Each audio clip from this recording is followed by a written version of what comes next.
Valérie Marin-Lamellé, bonjour. Bonjour. Alors, vous êtes journaliste littéraire pour le magazine Le Point.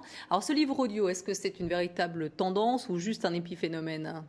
Il me semble que ça fait quand même un certain nombre d'années, peut-être presque 20 ans maintenant, que ce support existe et qu'en effet il se développe de plus en plus. Mais ça me fait penser au phénomène de lecture par les comédiens de grands textes classiques. Je pense notamment aux performances de Fabrice Lucchini par exemple. Et on voit à quel point le public est friand de cela et comment ensuite ce genre de prestations influe sur le marché, puisque les classiques sont de plus en plus revisités par cette lecture à voix haute, par ce partage avec le public d'une forme de littérature orale de nouveau, hein. Alors je crois que ça correspond à deux choses. Essentiellement la mobilité. Aujourd'hui, il y a des gens qui vous disent je n'ai plus le temps de lire ou je n'ai pas le temps de lire parce que rien que de rester assis à ne pas bouger, je ne sais pas dans ma vie où trouver ce moment. C'est un petit peu inquiétant, mais c'est comme ça. Et le livre audio s'adapte bien, je pense, entre les oreillettes et la voiture. À ce mode de consommation. Il y a des éditeurs qui depuis longtemps font ce travail, tels les éditions Frémaux, qui ont vraiment eu un rôle novateur à ce niveau-là. Et je pense encore aux éditions Télème, qui elles ont fait un parcours incroyable avec une pléiade de comédiens pour lire par exemple tout Proust. La recherche ou encore la Bible qu'on trouve comme ça maintenant à écouter. Voilà. Alors, outre le livre audio, qu'en est-il du livre numérique aujourd'hui, puisqu'on disait qu'il allait supplanter le livre traditionnel? Il semble qu'économiquement, il soit plutôt à la traîne aujourd'hui. C'est en tout cas pas le support qui rencontre autant de public que les prévisions pouvaient le laisser croire. Mais c'est amusant parce qu'on est vraiment dans un no man's land, aussi bien du côté des lecteurs que des auteurs. Se négocie actuellement une loi très difficile alors qu'on fête les 30 ans du prix unique du livre imprimé.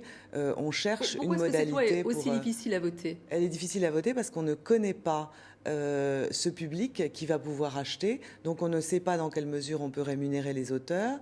On ne connaît pas l'usage de ce texte, les protections possibles. Que va devenir le texte d'un écrivain sur ce grand marché du numérique? Tout ça est à codifier extrêmement bien et surtout, l'auteur doit être rémunéré parce que s'il n'y a pas de rémunération pour l'auteur, il n'y a plus de création. Donc c'est un enjeu énorme. Alors revenons maintenant au temps fort du salon. Quels sont les points culminants de cette 31e édition? Alors, il y a une ouverture au monde qui est toujours caractéristique du Salon du Livre, mais qui là se déploie sur plusieurs secteurs. On a évidemment comme invité les lettres nordiques. Donc là, c'est les pays scandinaves qu'on connaît sans les connaître. On les connaît avec des grands auteurs tels... On voit un petit peu la littérature scandinave comme la littérature du polar, mais en fait, elle est beaucoup plus foisonnante que cela. Oui, beaucoup plus foisonnante en effet et plus nuancée. On a une très grande vitalité de la littérature écrite par les femmes, non que je crois en un genre de littérature féminine, mais du moins il y a de grands auteurs. Bon, on a vu les prix récemment qui ont par exemple Sophie Oknassen pour Purge.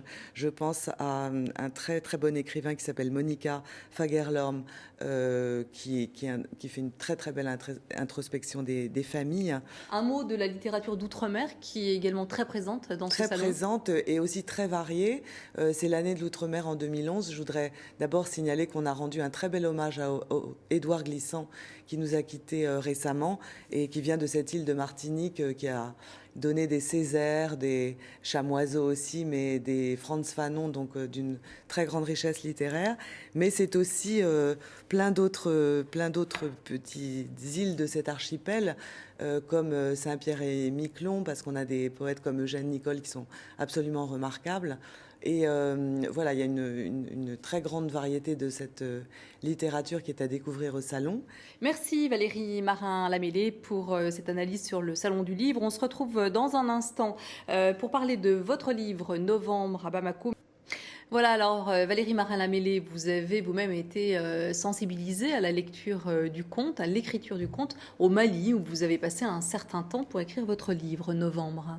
Oui, je retrouve là un petit peu le décor du centre culturel français de Bamako, où Ousmane Diarra, chaque samedi, lit des contes à des enfants.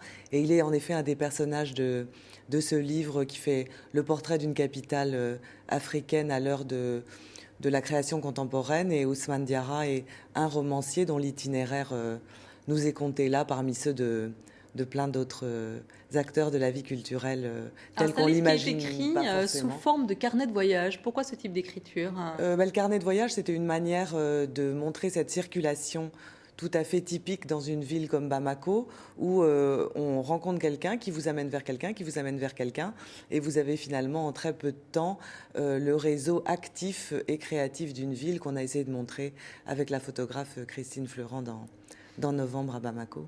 Merci beaucoup Valérie Marin-Lamellé pour votre présence sur ce plateau aujourd'hui. Merci. C'est donc la fin de cette émission. La semaine prochaine et les suivantes, c'est Caroline Goss que vous retrouverez à mon poste, à ce poste de 7 jours sur la planète.